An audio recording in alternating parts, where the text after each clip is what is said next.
me alegra que me acompañan hoy y gracias por tomar de su tiempo, ya que seguro tiene una vida ocupada y pasa este tiempo acá. Soy autora de un libro acerca de proverbios. Lo titulé En busca de la sabiduría y fue un muy interesante proyecto para mí.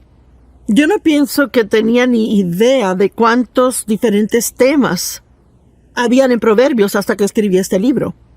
Escribí un capítulo de cada uno de los 31 capítulos de proverbios.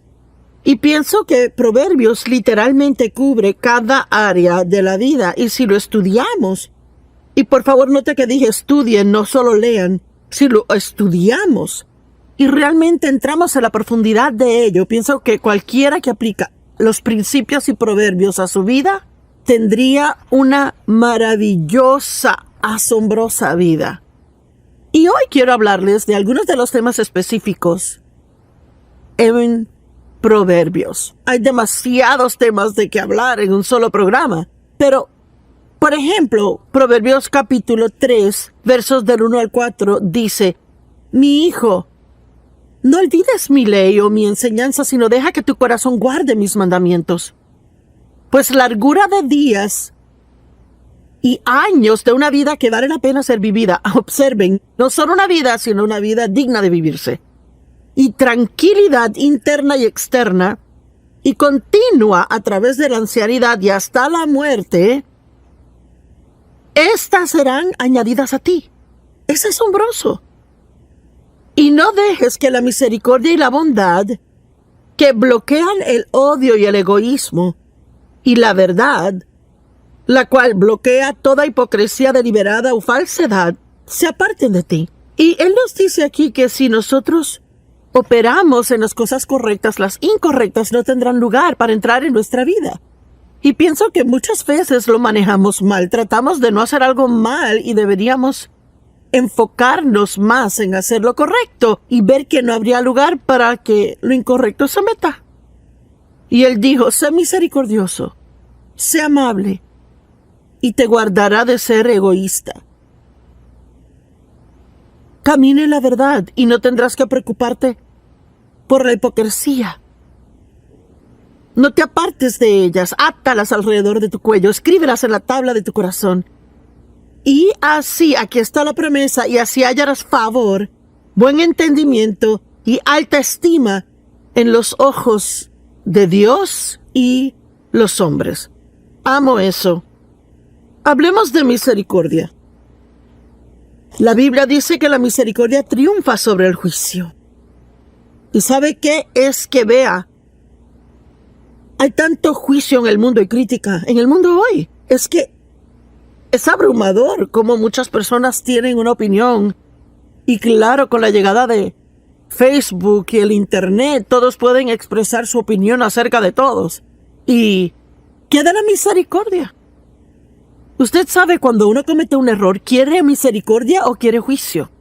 Bueno, si otorgamos misericordia, la recibiremos. La misericordia es uno de los principios y proverbios que, si uno realmente quiere tener una gran vida, tiene que aprender a ser misericordioso con otros. Y uno podría decir, bueno, no lo merecen. Claro que no. Nadie puede merecer misericordia. Si la merece, no es misericordia. Porque misericordia es mostrar bondad a alguien que no la merece. Es una de las principales cualidades del carácter de Dios. Dios es misericordioso. La misericordia es necesaria si vamos a caminar en el perdón. Uno no puede realmente perdonar si uno no muestra misericordia. Yo amo que la Biblia dice en 1 Corintios 13 que el amor siempre cree lo mejor de cada persona. Y tenemos tantas oportunidades donde podemos juzgar a alguien o podemos decidir creer lo mejor y ser misericordiosos. El hecho es que yo me imagino que muchos que nos ven ahora mismo, esto les cae como anillo al dedo porque están enojados con alguien, quizás le hicieron mal.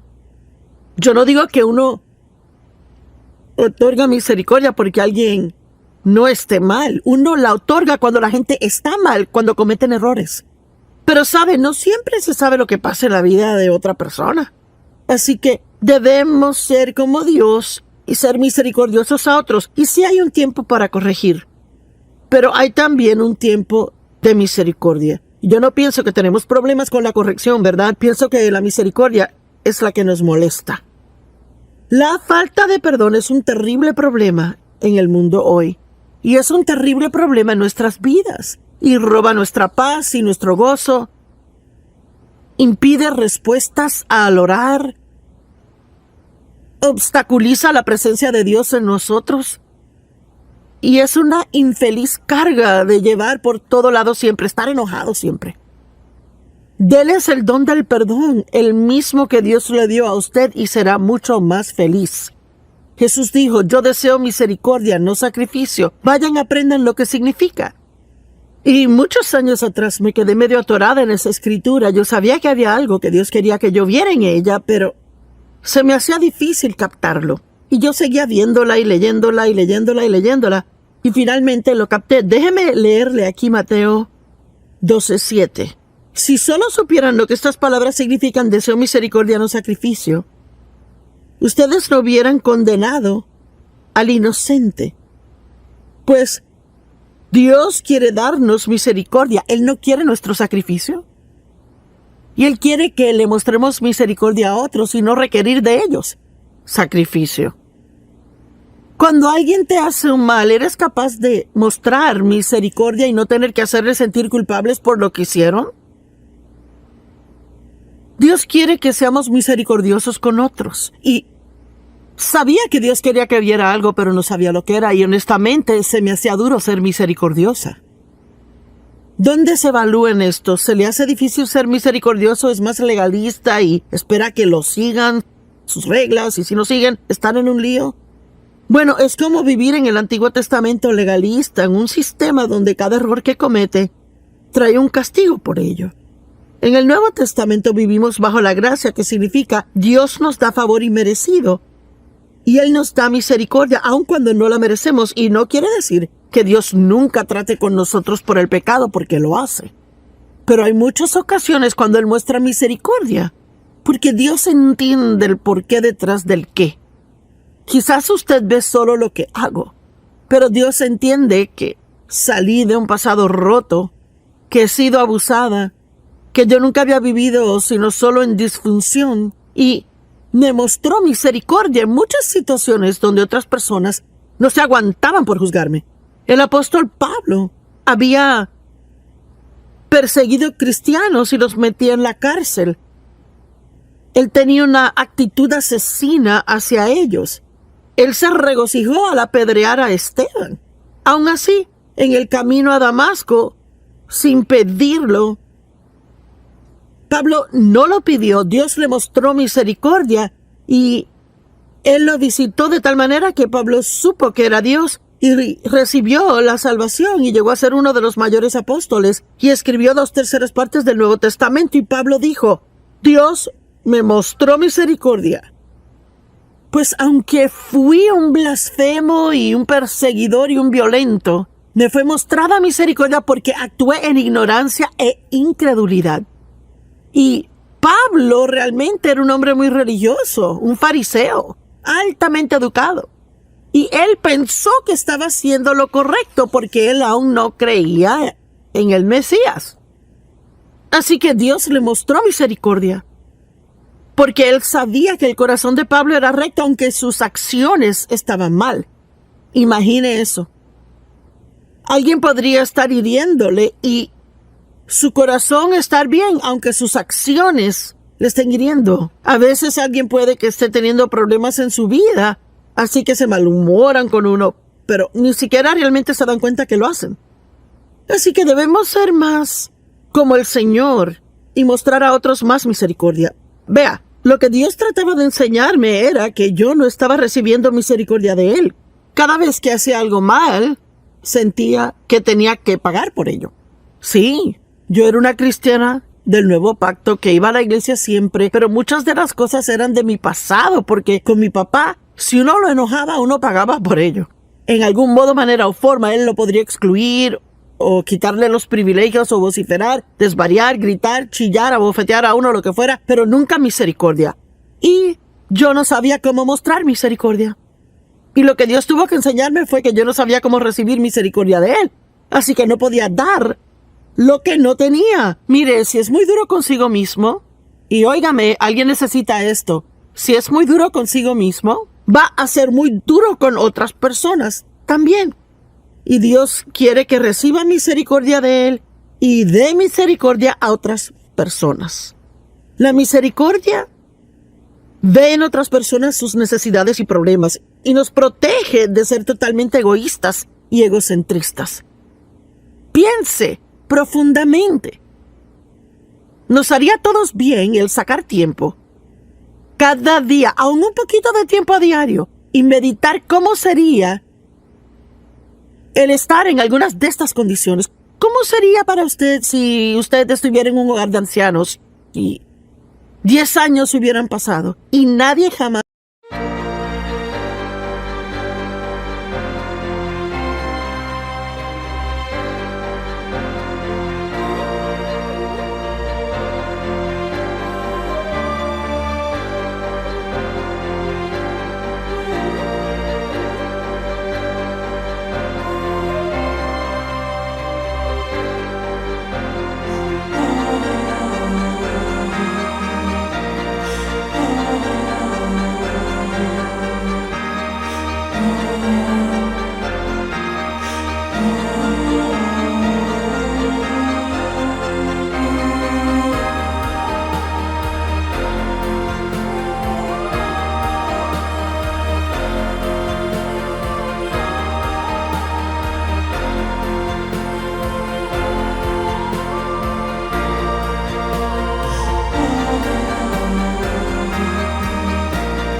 viniese a visitarle. ¿Sabe cuántas personas hay que son ancianos en hogares de ancianos que nadie jamás viene y los visita? Y si es una persona que dice, me siento solo, ¿por qué no probar ser voluntario en un asilo de ancianos yendo de cuarto a cuarto y siendo de ánimo a ellos? Sabe, mientras más damos a otros, más bendiciones llegan a nuestra vida.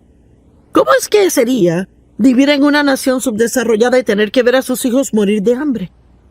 Si realmente piensa en eso, querrá contribuir a misiones.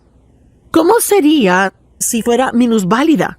¿Cómo es realmente la vida para alguien en silla de ruedas que no tiene a nadie que le siente en la silla? Los empuje hasta llegar al baño, los saque de la silla de ruedas, los lleve al inodoro y de vuelta a la silla de ruedas y los lleve a donde vayan. ¿Sabe? Eso es una razón para darle gracias a Dios que puedo salir a la cama, ir al baño y regresar. Tenemos tantas bendiciones en nuestra vida y las tomamos por sentado. Y es que realmente no pensamos profundamente en cosas que deberíamos. ¿Cómo se sentiría nunca tener dinero para suplir su necesidad? ¿Cómo sería siempre sentir físicamente un dolor crónico? ¿Cómo sería el sentirse rechazado, raro, no amado o inusual? Es algo que definitivamente nos movería a mostrar misericordia a personas si realmente pensáramos de sus circunstancias. Dios quiere que seamos misericordiosos. Y otra cosa que Proverbios dice, y como dije, hay más cosas que Proverbios dice, pero no hay tiempo para hablar de ellas. Pero esta es otra de mis favoritas, Proverbios 3 del 5 al 8.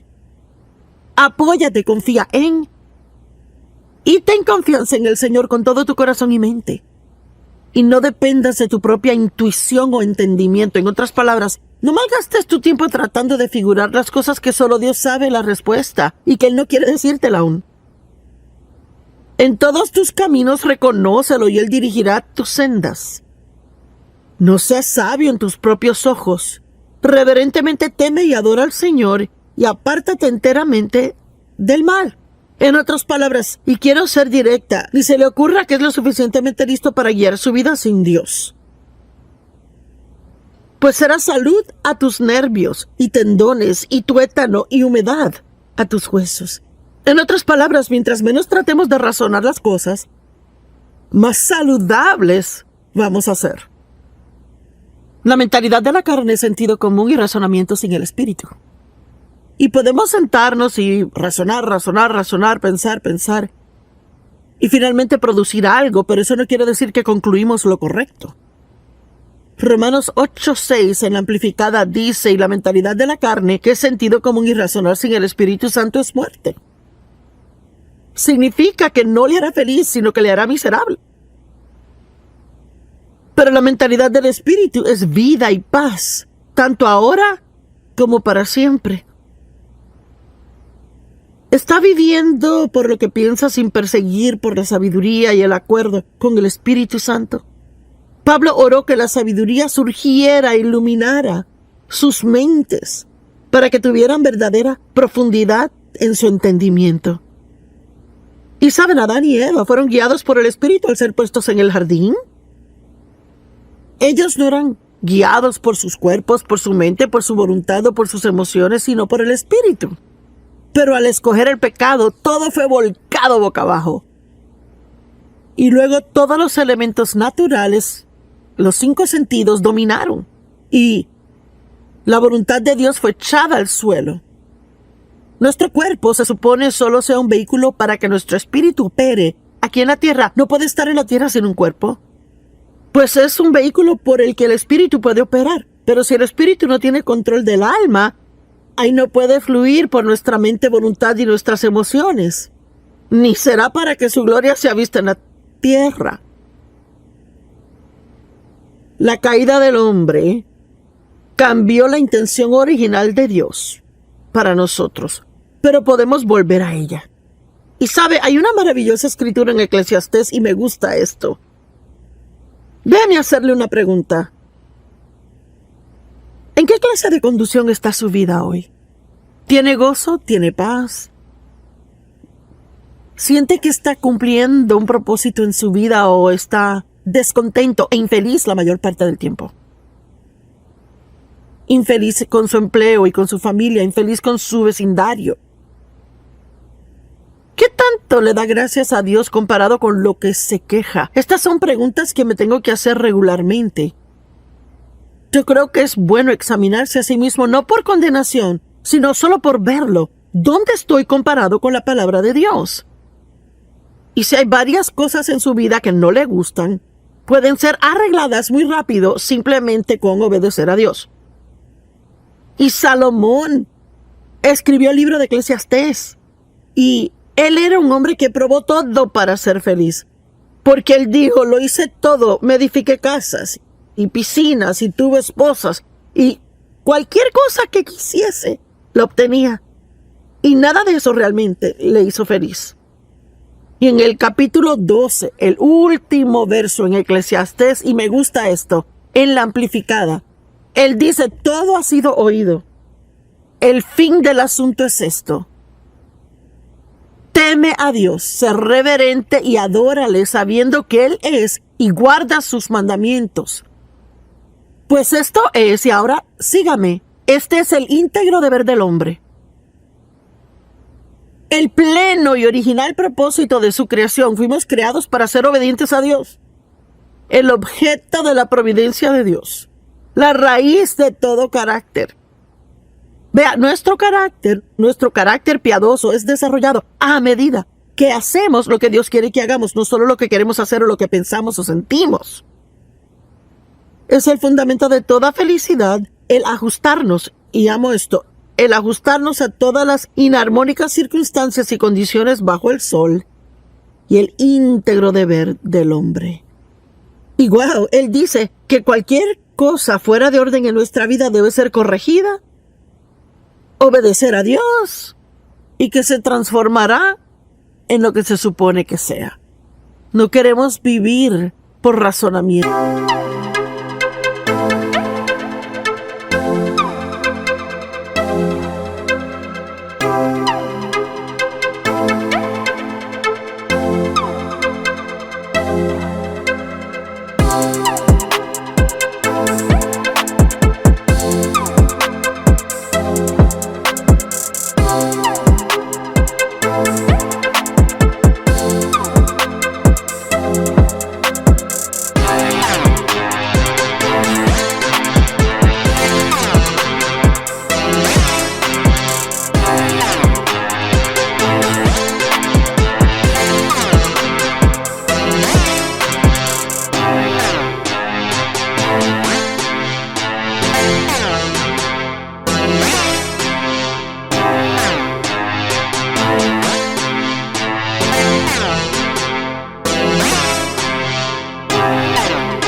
razonamientos lo único que va a hacer es que seamos infelices. El razonamiento bloquea el discernimiento, es uno de los principios fundamentales de Proverbios. Debemos ser más discernientes y vivir más por lo que sabemos internamente, lo que sabemos en el espíritu, en vez de lo que pensamos. Y es importante. Y yo pensaba ayer acerca de creer. Y sabe que si usted se acalla un poco, está quieto, apaga el cerebro por un minuto, podrá encontrar lo que cree. Quizás no sienta que Dios está conmigo. Y si me guío por ese sentir, ahí el diablo tomará ventaja de eso y yo pasaré una miseria de día y hasta puedo meterme en un problema si sigo dejando que pase. Y pensar que Dios no está conmigo y decir, me pregunto si me ha abandonado, he hecho algo malo, ¿verdad? ¿Está Dios enojado conmigo por algo? Pero si yo en un día en particular siento decir, Dios no está en este vecindario, todo lo que tengo que hacer es apagar mi cabeza por un minuto y decir, bueno, Joyce, ahora, ¿en qué realmente crees? Pues yo creo que Dios está conmigo todo el tiempo, que Él nunca me deja ni me desampara, que sus pensamientos de mí son más que los granos de arena en el mar. Eso es lo que creo. Yo creo que Dios me protegerá y me cuidará a mí. A veces queremos asustarnos o preocuparnos por todas las cosas que pasan en el mundo y me pegará el virus a mí y esto y aquello y lo otro. Pero no tenemos que preocuparnos por esas cosas si realmente creemos que Dios nos ama y que Él tiene un buen plan para nuestra vida y que sin importar lo que pase, Él va a cuidar de nosotros.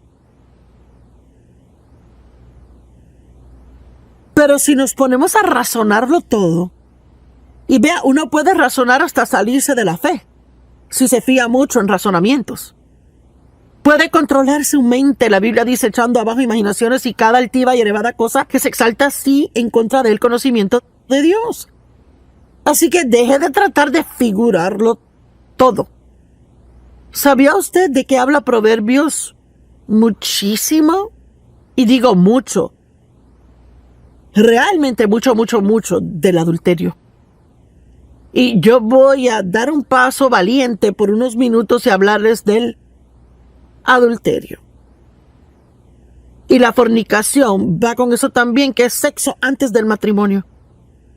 Hoy en día, yo no sé, existe la más rara noción en el mundo, que uno debería irse a vivir juntos antes de casarse para ver si funciona.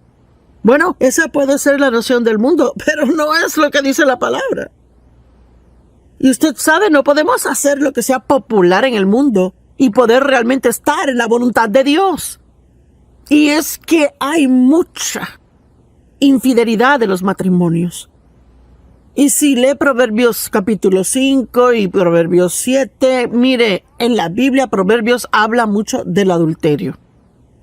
Y habla de cómo le robará su misma vida y que le ministrará solo muerte a usted. Así que lo que debía hacer es, si comienza a sentir una tentación, es huir de ella. Digamos que trabaja en una oficina y que es muy atractiva, es joven, mujer, pero tiene familia, esposo, hijos.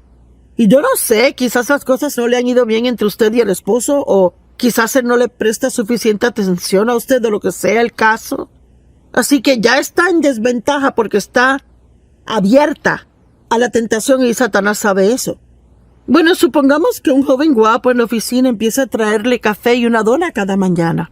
Y para ser honesta, para la segunda o tercera mañana, alarmas deben sonar y debería decir, esto no está bien. Pero entonces un día él se fija que usted como que no se ve bien y le pregunta qué anda mal. Y ha pasado un día duro con el marido y decide contárselo. Bueno, es el segundo error. Si tiene que hablar con alguien de sus problemas matrimoniales, no vaya a otro hombre soltero o hombre casado. Vaya a una mujer, una amiga o a una líder espiritual. Así que luego quizás le pide que vaya a almorzar para hablar de sus problemas y antes de saberlo está en un gran problema. Yo recuerdo cuando un hombre en la iglesia, que era un buen amigo de mi marido, él y su esposa eran buenos amigos nuestros. Él me dijo un día, cuando nadie estaba ahí, ay, quisiera que mi esposa se viera como tú. Y yo rápido regresé y le di un halago de cuán linda era la esposa y me fui caminando y fui directo a mi marido y le dije. Y Dave y yo estuvimos de acuerdo que oraríamos y si pasaba otra vez Dave hablaría con él. No se puede. No puede jugar con esa clase de cosas, jugar con el fuego sin quemarse. Y mire, yo le digo, no trato de ponerle en condenación, pero trato de guardarle de un lío. Y no quiero que se meta en un problema, quiero que salga del problema. Y Proverbios está lleno de unos consejos maravillosos, pero hay tantas cosas que la Biblia dice acerca de la boca en Proverbios. Digo, yo creo que es uno de los temas claves en Proverbios, que son cosas de la boca. Cómo tratar a su vecino. Habla mucho de las relaciones personales. La Biblia dice, haga el bien a sus vecinos. Tráteles bien, ámelos, ayúdelos, haga cosas por ellos y quizás diga, pero ellos no son tan buenos vecinos. Quizás los puede cambiar en buenos vecinos y los